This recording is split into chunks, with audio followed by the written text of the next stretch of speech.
Welcome दोस्तों। आज की इस वीडियो में हम बात करने वाले हैं मध्य प्रदेश से माइग्रेशन निकालने की प्रोसेस के बारे में। यदि आपने 10वीं या 12वीं की एग्ज़ाम मध्य प्रदेश बोर्ड से पास की है और आप आगे की पढ़ाई करने के लिए किसी दूसरे स्टेट में या किसी दूसरे बोर्ड में जाना चाहते हो तो फिर आपको माइग्रेशन सर्टिफिकेट रिक्वायर्ड है। तो दोस्तों, माइग्रेशन सर्टिफिकेट के लिए आपको कहीं जाने की ज़रूरत नहीं है। आप घर बैठे माइग्रेशन सर्टिफिकेट के लिए अप्लाई कर सकते हैं। तो दोस्तों, जानते हैं माइग्रेशन प्रोसेस के बारे में। तो दोस्तों, सबसे पहले आपको गूगल ब्राउज़र ओपन कर लेना है। इसके अंदर आपको टाइप करना है एमपी माइग्रेशन।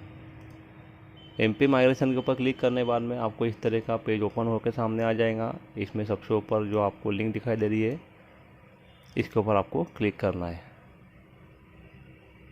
फॉर्म आगे की तरफ बढ़ेगा। माध्यमिक शिक्षा मंडल के वेबसाइट के ऊपर आपको ले जाया जाएगा। यहाँ पे आपको स्क्रॉल डाउन कर लेना है। यहाँ 5 नंबर के ऊपर दे सकते हो डुप्लीकेट करेक्शन, मार्कशीट, माइग्रेशन और सर्टिफिकेट। आपको माइग्रेशन चाहिए तो आपको यहाँ पर एप्लीकेशन करना है। इस तरह का इंटरफेस आपके सामने आ जाएगा। आपको यहाँ पे कक्षा सिलेक्ट कर लेना है कि लास्ट एग्ज़ाम कौन सी पास की है। तो यहाँ पे 10 सिलेक्ट कर लूँगा।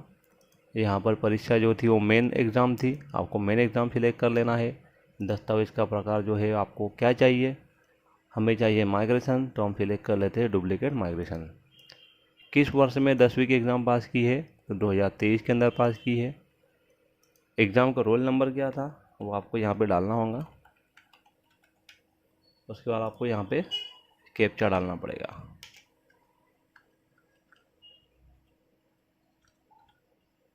तो फॉर्म को सबमिट करेगा। फॉर्म सबमिट करने के बाद आपको इस तरह का पेज ओपन होकर सामने आ जाएगा। आप यहाँ पे ये जो जानकारी देख रहे हो, ये पूरी जानकारी पहले से फिल की गई है।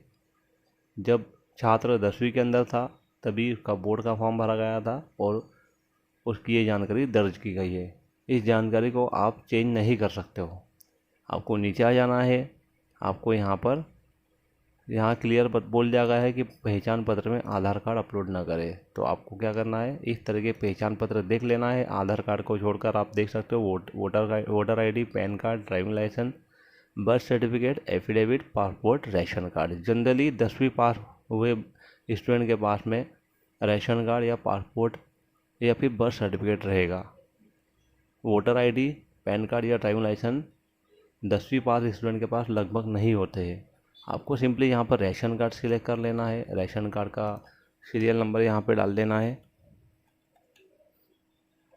और उसकी एक कॉपी यहाँ पे अटैच कर देना है। आप जेपीजी अटैच कर सकते हो। 200 KB से कम का साइज़ चाहिए। हमने यहाँ पे पहले से उसको करके रखा है और हमने उसको अपलोड कर दिया। यहाँ पर आपको डिटेल डालना है ताकि पोस्ट के थ्रू आपका माइग्रेशन आपको मिल जाए। आप चाहे तो यहाँ पर ओनली एड्रेस लिख सकते हो या फिर आप यहाँ पर केयर ऑफ लिख सकते हो। केयर ऑफ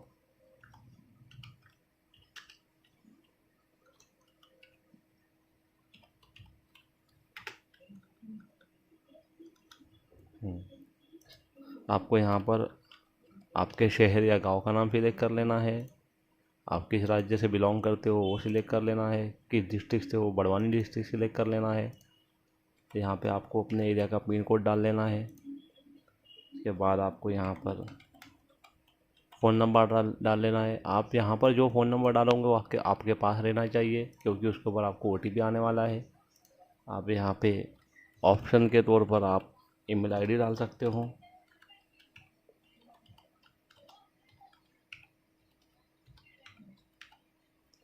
आपको यहाँ पर चेक बॉक्स को क्लिक कर लेना है और आपको सबमिट कर देना है।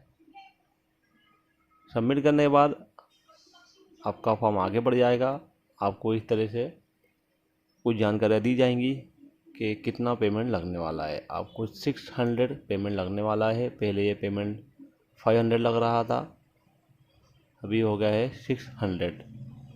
और आप देख सकते हो यहाँ पर 25 रुपये पोर्टल चार्ज लगने वाले हैं और डुप्लीकेट माइग्रेशन के दस्तावेज़ के प्रकार जो आपका डुप्लीकेट माइग्रेशन था वो आ जाएगा।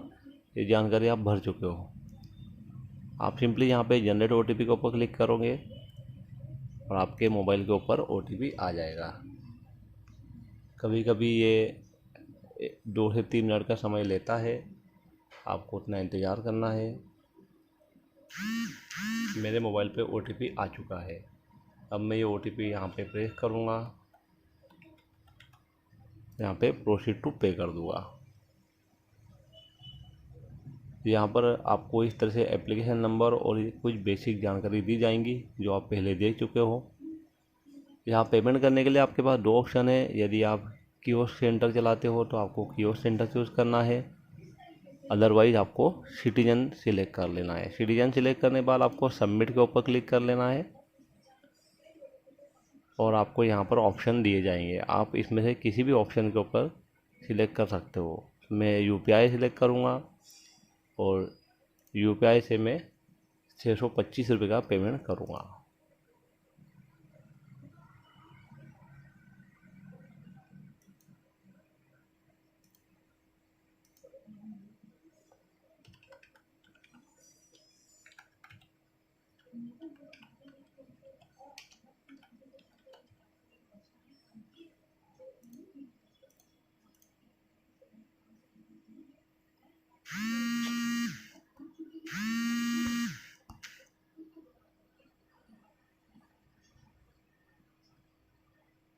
भाई मेरे मोबाइल के ऊपर 625 रुपये का पेमेंट का लिंक आ चुका है। मैं यहाँ पर पेमेंट कर देता हूँ।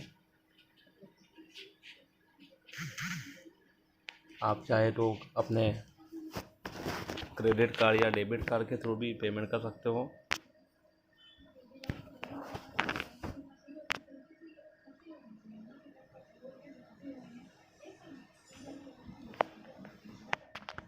दोस्तों आपको 5 मिनट के अंदर अपना पेमेंट कर लेना है।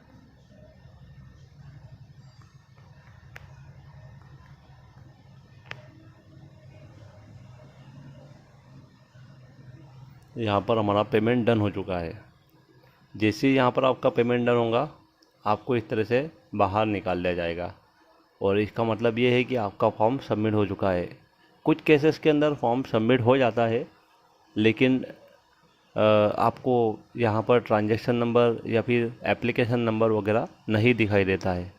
तो दोस्तों आपको पेमेंट करने के लिए जो OTP आया था उस OTP के अंदर आपका एप्लीकेशन नंबर लिखा होगा। आप उस एप्लीकेशन नंबर से अपना फॉर्म यहाँ पर चेक कर सकते हो। उसके लिए आपको सिंपली क्या करना है कि यहाँ पर काउंटर बेस्ड फॉर्म में आना है। काउंटर बेस्ड फॉर्म में जब आप आओगे तो वही जाना है आपको 5 नंबर में माइग्रेशन वाली टैब के अंदर। आपको यहाँ आ जाना है पेड अनपेड रिसिप्ट के डुप्लीकेट रिसिप्ट के ऊपर।